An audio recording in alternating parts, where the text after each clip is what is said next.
Bismillahirrahmanirrahim. Assalamualaikum warahmatullahi wabarakatuh. Berjumpa saya lagi Razi di channel Wang Jua Official. Okey, alhamdulillah.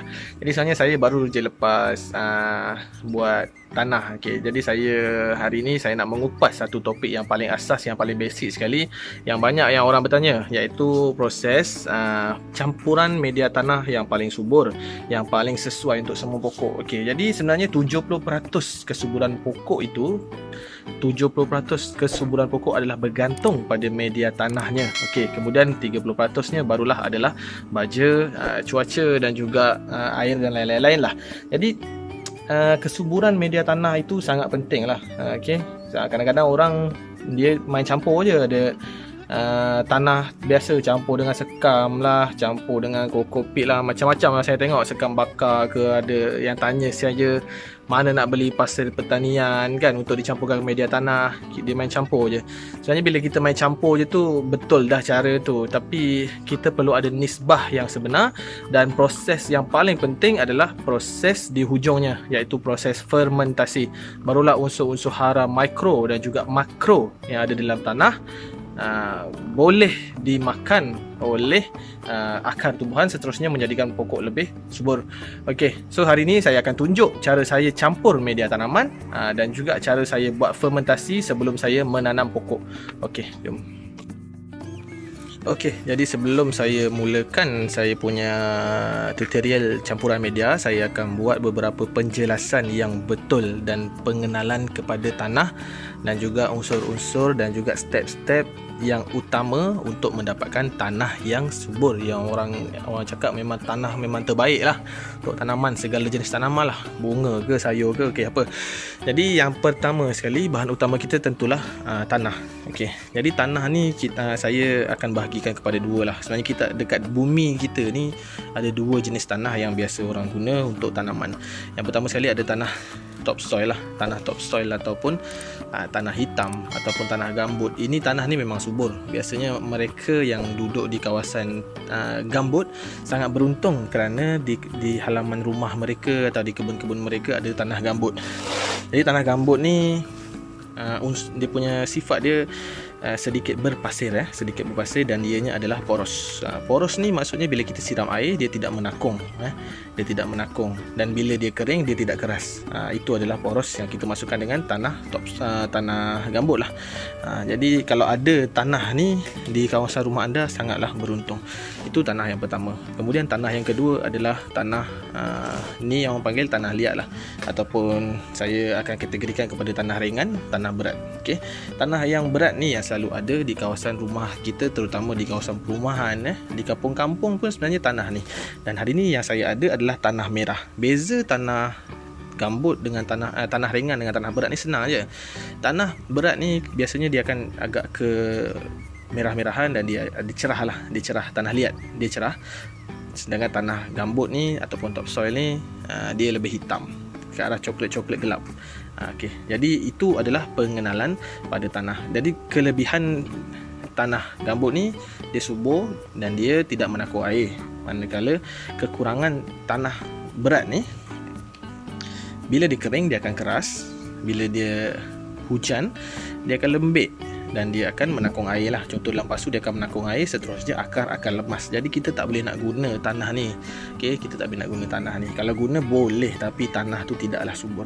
Oleh sebab itu kita perlu mencampur tanah ini supaya ia menjadi subur dan bagus untuk tumbuhan. Okey. Dan seterusnya apa yang saya ada di sini adalah ini adalah tahi arnab.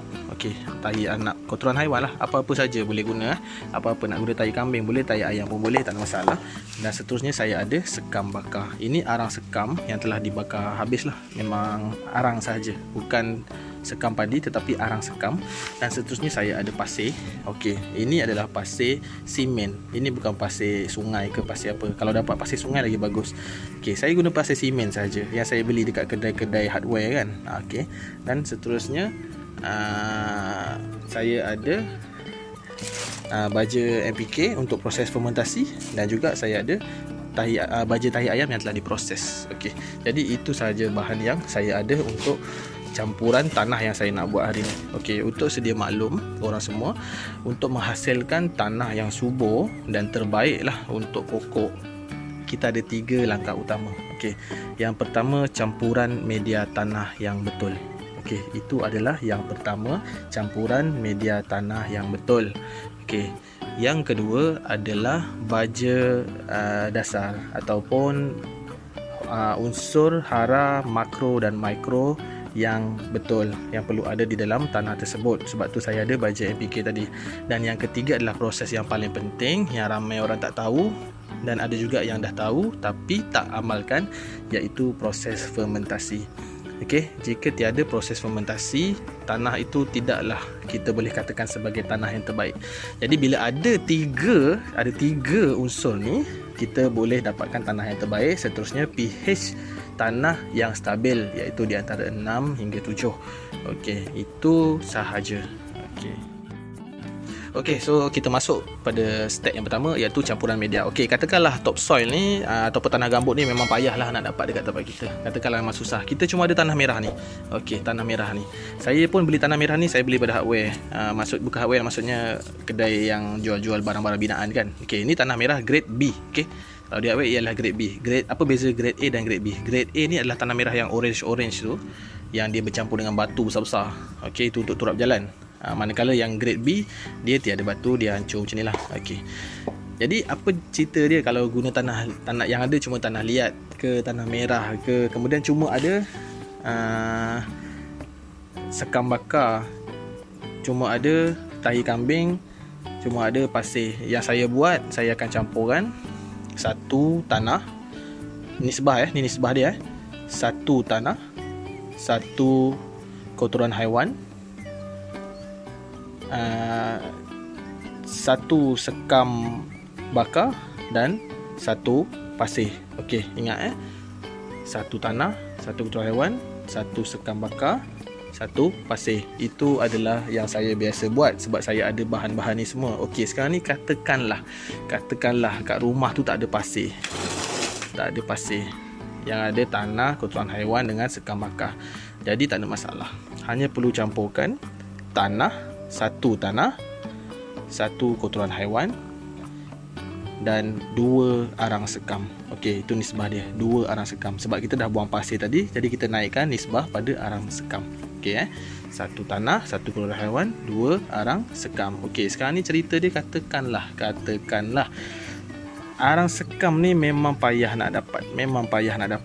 Arang sekam memang payah nak dapat lah. Biasa orang dekat kampung-kampung sawah padi dia banyak lah. Kalau kat bandar mungkin susah nak dapat. Kita buang arang sekam. Boleh. Satu tanah, satu kotoran haiwan dan 2 pasir. Okey, kalau tak ada arang sekam boleh diganti dengan pasir. Okey. Satu tanah, satu kotoran haiwan, 2 pasir. Okey, sekarang ni cerita dia, sekarang ni kotoran haiwan pula masalah. Tak ada kotoran haiwan. Okey, buang kotoran haiwan. Yang ada cuma tanah dengan pasir. Ini yang paling senang sekali nak dapat kan. Macam sekam pun payah, kotoran haiwan pun payah. Tak ada masalah.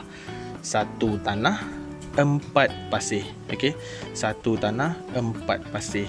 Jadi tanah dengan pasir sahaja sudah mencukupi untuk mendapatkan tanah yang ideal. Orang cakap tanah yang ideal lah, yang subur. Tapi katakanlah semua ni tak ada, hanya ada tanah sahaja. Okey, seperti saya katakan, kalau ada tanah sahaja, tanah itu tidak boleh menjadi subur. Sebab tanah ni dia menyimpan air, dia akan bertakung. Bila cuaca panas, dia akan kering. Seterusnya dia tak ada ruang untuk akar bergerak bebas di dalam tanah. Okey, jadi kita masuk ke step yang kedua, iaitu baja dasar. Ataupun baja dasar ni untuk mendapatkan unsur hara dan hara makro dan juga hara mikro. Okey, jadi baja dasar yang saya gunakan di sini adalah baja NPK. Okey, baja NPK ini NPK 15-15-15, iaitu 15 nitrogen, 15 fosforus dan 15 kalium. Okey.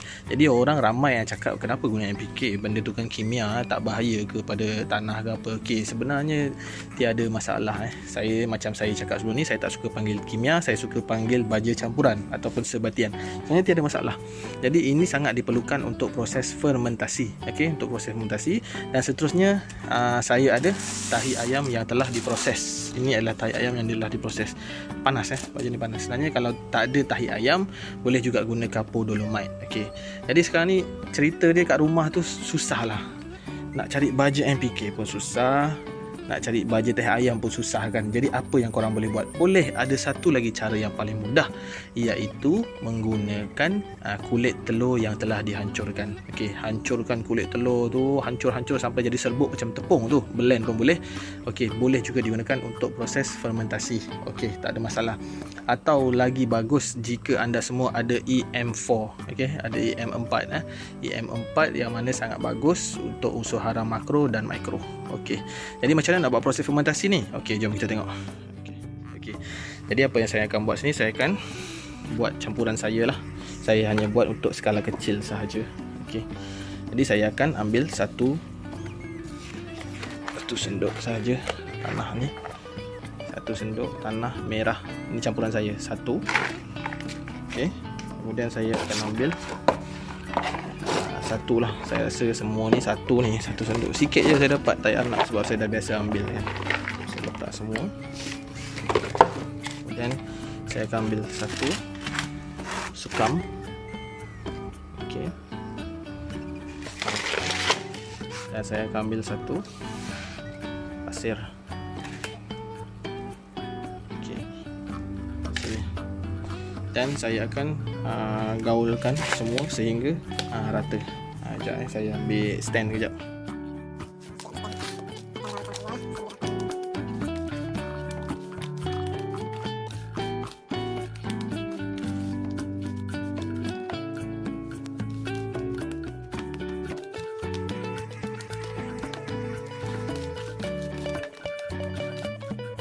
Okey, sekarang ini adalah media campuran tanah yang kita dah campur. Nampak tak betapa tekstur dia tadi?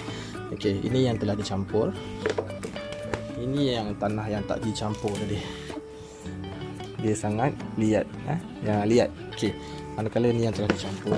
Inilah dia yang telah dicampur dengan cantik. Dia sangat poros. Okey, tanah ni kita dah boleh katakan subur. Ini dah boleh katakan subur. Untuk menanam juga tiada masalah. Tapi macam ni kita nak suburkan dia lagi, nak buat dia jadi lagi power. Okey, di sinilah gunanya baja NPK 15-15. Jadi untuk nisbah satu tadi, itu saya ambil nisbah satu sendok sikit je. Jadi saya akan ambil setakat secubit macam tu sahaja. Kurang lebih satu sudu teh sahaja. Jangan banyak-banyak, sikit je. Okey, kemudian saya akan letak dalam tu. Saya akan taburkan sahaja. Itu, kemudian saya akan ambil sedikit tahi ayam bagi tahi ayam proses. Okey. Juga satu sudu makan. Sikit tu je. Nampak tak? Tak payah banyak kan? Saya akan letakkan di dalam ni. Okey, sekarang saya kehabisan EM4. Jika ada EM4, korang boleh guna EM4 lah. Setelah dicampur, kita gaul lagi sekali. Okey. Jadi inilah tanah yang saya dah campur kan.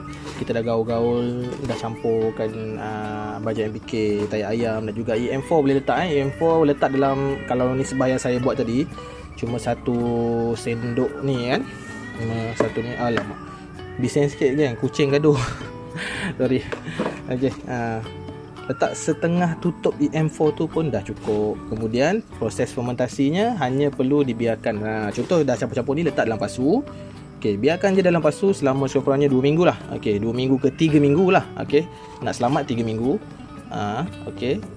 Selepas 3 minggu baru boleh digunakan untuk menanam bunga ke, menanam sayur ke, menanam apa-apa. InsyaAllah saya boleh jamin tanah ini adalah tanah yang subur. Inilah yang kita gelarkan sebagai tanah campuran yang terbaik, yang saya cakap tersubur, yang saya memang selalu gunalah. Okey. Jadi saya akan tunjuklah saya punya yang sudah melalui proses fermentasi. Okey, jap ya. Saya ada buat proses fermentasi yang ni, usia dia dalam seminggu. InsyaAllah dalam seminggu ke 2 minggu lagi boleh terus digunakan. Saya hanya, yang ni saya buat dalam skala banyak. Saya letak dekat tanah, kemudian saya tutup guna canvas lah, supaya tidak terkena air ke apa kan. Biasa kucing rajin berak dekat tanah macam ni, so sebab tu saya tutup dengan canvas. Ini dia tanah yang saya campurkan. Okey, alhamdulillah banyak ni. Yang ni saya plan saya nak tanam sawi. Dan beberapa tanah yang saya gunakan untuk menanam tanpa pembajaan. Contoh pudina ni saya memang tak guna baja langsung. Media dia cantik. Okey. terung, terung dan beberapa lagi lah. Okey, terung memang cantik tanah dia. Ni halia bara, dan juga ini yang baru ditanam kobis dan juga pakcoy, juga menggunakan tanah yang sama, media campuran yang saya tunjukkan tadi. Okey. Jadi bagi korang semua yang belum lagi subscribe channel ni, tekan butang subscribe dan juga butang loceng supaya tidak ketinggalan info-info terbaru daripada saya. Dan insyaAllah minggu depan kita akan datang lagi dengan konten yang menarik. Kalau sampai 10,000 subscriber, saya akan buka lagi giveaway. Dan jangan lupa like, share, komen dan subscribe. Jumpa lagi minggu depan. Assalamualaikum warahmatullahi wabarakatuh.